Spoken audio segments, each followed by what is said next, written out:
Hey. Hi. Can you say welcome to day 16?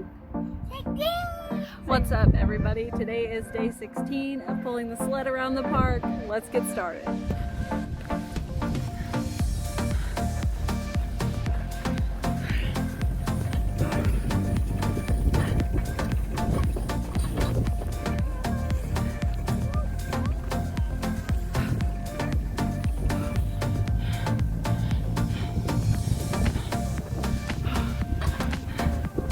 We're almost done.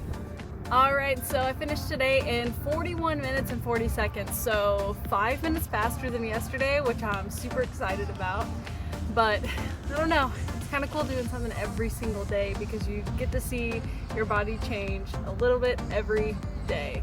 So I hope you go out and do something hard as well, because I'm telling you, you're gonna feel so much better after it.